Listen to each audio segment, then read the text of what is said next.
इलाहाबाद दंगे के मुख्य आरोपी जावेद पंप से मिलने सपा के 3 सदस्य प्रतिनिधि मंडल देवरिया जिला कारागार पहुंचे।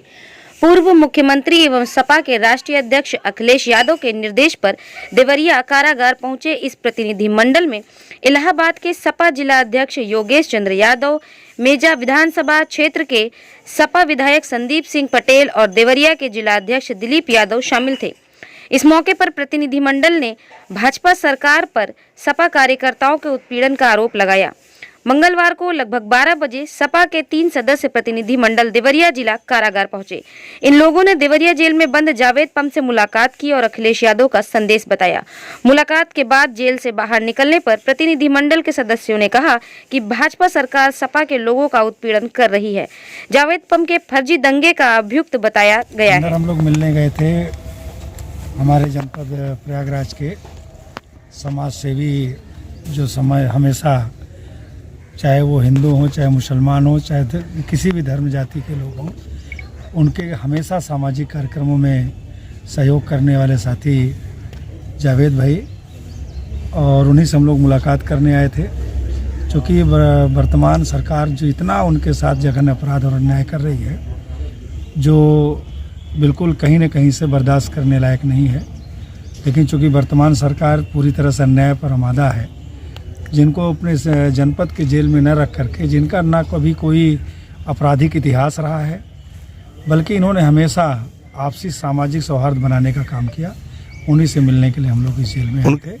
और धन्यवाद देते हैं हम लोग अपने नेता आदरणीय अखिलेश यादव जी का, जो प्रदेश के उन तमाम साथियों पर लगातार निगाह बनाए रखते हैं जिनके साथ वर्तमान सरकार अन्याय कर रही है। उनसे मिलने के लिए, उनके सहयोग के लिए समाजवादी पार्टी का एक पैनल हमेशा जाता है। उसी के तहत हम और हमारे साथ हमारे जिला अध्यक्ष आदरणीय योगेश यादव जी और आपके जनपद देवरिया के आदरणीय डॉक्टर दिलीप यादव जी, सम्मानित सभी साथी सहित हम लोग उनसे मिलने आए। उनके पास दंगे का आरोप था, जो है फिर आप लोग मिलने आए हैं? आरोप तो पुलिस ने लगाया है, बाकी न उनका उस घटना से कोई मतलब था, न जहाँ की घटना है वहाँ के वो रहने वाले हैं। ये पुलिस ने किसी पॉलिटिकल एक मान लिया जाए कि राजनीतिक प्रद्वंद्वतावश उनको परेशान करने के लिए, जहाँ की घटना है न वहाँ से उनका कोई लेना लादना है। सामान्य रूप से पुलिस ने उनको बुलाया, वो अपनी स्कूटी से चलकर थाने गए। थाने में पुलिस ने उनसे कुछ चर्चा की, उसके बाद उनको बैठा लिया गया और बैठाने के बाद उनको मुकदमे में लाद करके जेल भेजा गया। और हर महीने पर नए नए मुकदमे उनके ऊपर लादे जाते हैं। विधायक एक सवाल अलग है इससे हट के जी, जो रामचरितमानस को लेकर जो पूरा विवाद छिड़ा हुआ है, पहले यशवंत प्रसाद मौर्य ने, अब जो है पल्लवी पटेल जो है आपकी विधायक साथी हैं, उन्होंने भी रामचरितमानस का वो नहीं मानती हैं।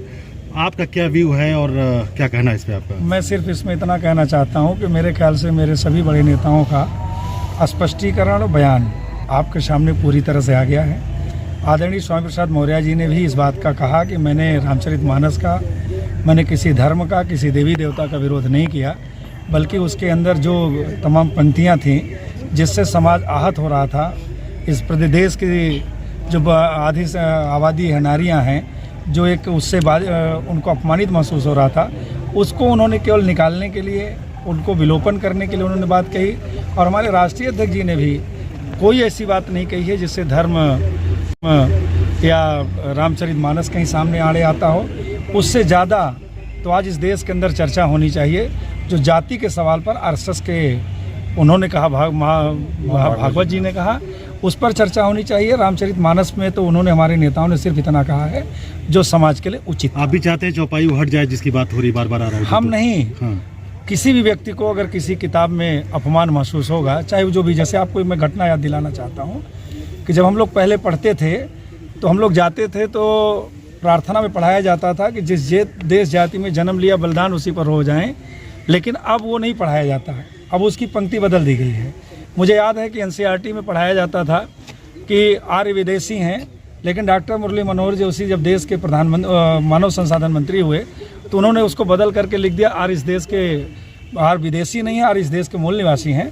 तो अगर जागरूकता बढ़ी है, समाज में कहीं अगर ज़रूरत महसूस हो रही है, और अगर लगता है, सरकार को लगता है या लगता है, तो इसके लिए विधानसभा लोकसभा है, एक इमरजेंसी विधानसभा बुला करके उस पर चर्चा करा लेनी चाहिए। से कहो हम शुद्र हैं, नारा ठीक है, जो पोस्टर लग रहे हैं। देखिए, व्यवस्था के अनुसार तो हम शुद्र हैं। व्यवस्था अगर हमको दी गई, वो 4 वर्ण बनाए गए, ब्राह्मण क्षत्रिय वैश्य शूद्र, तो हम किसी न किसी वर्ण में आएंगे। तो अगर हमको ये व्यवस्था दी गई है शूद्र वर्ण की, तो हमें कहने में क्या दिक्कत है कि हम शूद्र हैं। अगर वर्ण व्यवस्था मान रहे हैं तो फिर ये चौपाई भी तो उन्हीं महापुरुषों की बनाई हुई है, तो अगर फिर ये वर्ण कैसे व्यवस्था के आधार पर कोई हमको गलत जगह रखा गया, जैसे अगर हमसे कहा गया आप पैर से पैदा हुए, तो संस्कृत नहीं कहती है, विज्ञान नहीं कहता हम पैर से पैदा हुए, तो कहीं ना कहीं हम संशोधन करने की बात तो करेंगे। तो आपकी पार्टी को सर हिंदू धर्म से क्यों मौर्य? हमारी पार्टी ने आज तक कभी हिंदू धर्म पर हमला नहीं किया। हमारे नेता ने, अभी आपने कल देखा होगा संत रविदास की जयंती के अवसर पर हमारे नेता ने कहा भगवान ने सबको एक समान बनाया है, हमारे लिए सारे धर्म बराबर हैं, हमारे लिए कोई धर्म एक तरफा नहीं है। और हमारे नेताओं ने जितना हिंदू, आप देख लीजिए कुंभ का मेला हुआ था हमारी सरकार में, जितना अच्छा महाकुंभ हमारी सरकार ने कराया, और हमारी सरकार के नेता आदरणीय आजम साहब उसके मेला प्रभारी थे। जो आप समझिए कि हिंदुओं का मेला और हमारा जो नगर विकास मंत्री आदरणीय आजम साहब ने करा, और इतना अच्छा मेला आज तक आज़ादी के बाद इतिहास में कोई नहीं करा सका। रामचरितमानस पर उंगली उठी है, उनको महासचिव बना दिया गया है। नहीं, महासचिव रामचरितमानस अलग विषय है, महासचिव अलग विषय है। वो हमारे पार्टी के नेता हैं, वो हमारे राष्ट्रीय अध्यक्ष जी का निर्णय है। हम लोग उनके निर्णय का स्वागत करते हैं और उनके निर्णय के आधार पर ही हम लोग आगे बढ़ने। अन्य धार्मिक पुस्तकों की कोई आलोचना नहीं कर रहा है आप लोग की पार्टी में, केवल हिंदू धर्म की? मैं जहाँ तक समझता हूँ कि हमने अब हिंदू धर्म की भी आलोचना नहीं की है। ये केवल तथाकथित लोगों ने कहा कि हमने हिंदू धर्म की आलोचना की है। हम आज भी उसको मानते हैं और पूरी तरह से मानते हैं। बस केवल जो दूसरे धर्मों पर आप चर्चा करना चाहते हैं, उस दूसरे धर्मों के खिलाफ तो इस देश के अंदर सरकार चलाई जा रही है। ठीक है सर, बहुत शुक्रिया, धन्यवाद।